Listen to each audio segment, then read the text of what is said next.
And we're back. 5:45 is the time. And again, a quick update on our developing story this morning. Hillsdale High School in San Mateo closed once again today. These live pictures provided by KRON 4's Jackie Sissel. You see the front of the school there and some cars in the parking lot. Nobody in the building, though. The school is locked down right now. Those cars belong to teachers and students who couldn't get those cars out. There was police tape all around. It was a crime scene yesterday, so they had to leave their cars there overnight.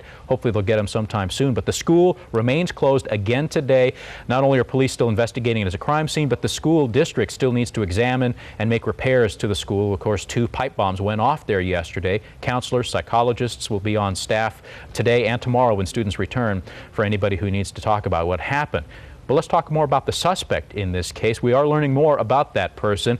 KRON 4's Jeff Bush, in fact, found out that he is a 17-year-old former student there at Hillsdale High School. Take a look at his report.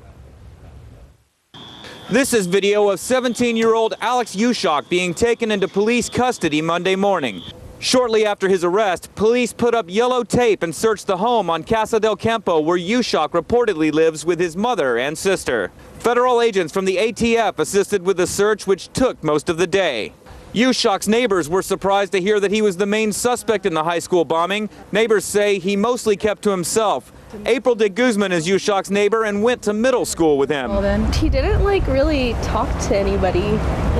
He's really quiet, so I don't think if anyone would know much about what was going on. Because I guess he dropped out of school. That's what one of his sisters was telling me. He's very quiet, and he'd always kept to himself. I wouldn't really see him hang around any other people, just always alone. I mean, he was quiet and he was calm and everything. He really never came outside. I really never seen him, only once or twice, just going inside the car with his mom. And that's it. I always knew he probably stayed inside, I guess. Police finished their investigation at Ushok's home around 7 p.m. and carried several paper bags of evidence to be taken to the forensics lab for testing and further inspection. Police would not say what type of evidence was collected. In San Mateo, Jeff Bush, KRON 4 News. And we'll have more on this story on our website at KRON4.com. In the meantime, new details for you about the Cash for Clunkers program. It is over. It's all done with. Dealers, though, might be able to get an extension to turn their Cash for Clunkers paperwork in. The government has already extended last night's 5 o'clock deadline to register sales all the way up till this morning at about 9 a.m. But dealers may get even more time because the website that they used to submit their paperwork has, well, it's not been working right here, so they're going to fix that and give dealers a little more time to get all their data in. Computer problems have been plaguing that program. Meantime, BART's second largest union, the Amalgamated Transit Union, ATU, will vote today on a tentative contract for the next 4 years. Few of the details of the agreement have been made public, but the president of the union says he is confident that his members will ratify this agreement if approved. The deal would end some tumultuous labor talks that have threatened to shut down the transit system. If it is voted down, we may be back to talking about a strike again. We'll let you know how that vote turns out today. In the meantime, at 5:48, let's get over to the Weather Center again. Drew Harmon standing by with a look at your Tuesday morning forecast. Hey there, Drew. Hey there, James. And our Tuesday morning forecast looking mild and pleasant once again for today. Starting off keeping in the mid-60s for the weekend as well. It's 5:49 on the KRON 4 Morning News. Let's get a check on traffic with George. Starting off with a look at the commute in the South Bay, and as we take a Jolie Yourcevis, she's been keeping an eye on your Bay Bridge commute. We'll update that for you in our next report. James? All right, George, thank you much. 5:51 is the time. We've got to take another break, but we'll be back with more on the KRON 4 Morning News in just a couple of minutes, so stay with us for that. Let's go outside, give you a live picture this morning. This coming out of Oak Bluffs, Massachusetts, where President Barack Obama, in about 9 minutes from now, expected to take the podium and once again announce that he would like Fed Chief Ben Bernanke to stick around for another 4 years. More on that. In fact, if we can, we'll bring some of it to you live in just about 10 minutes from now. Stay with us.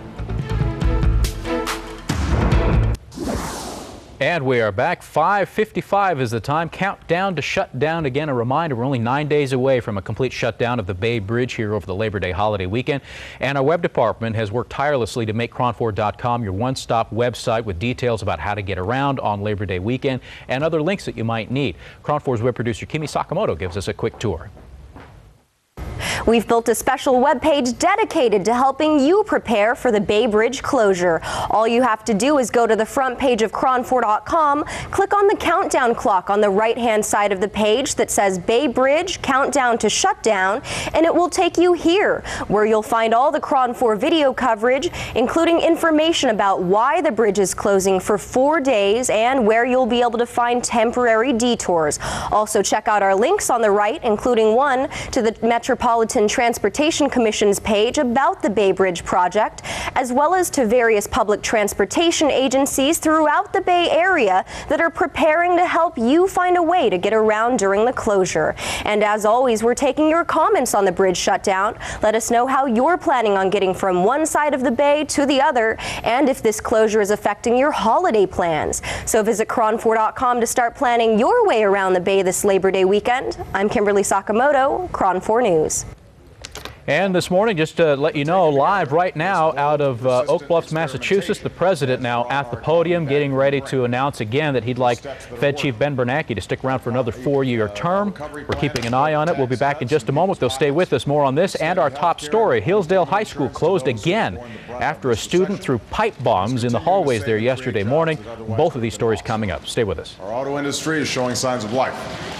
Business investment is showing signs of stabilizing. Our housing market and credit markets have been saved from collapse. Of course, as I've said, if it's a big story, Hillsdale High School, all classes canceled. count on KRON 4 to deliver big coverage. Saw them like try to light pipe bombs, throw them down hallways. Every newscast, every day. KRON 4, the Bay Area's news station.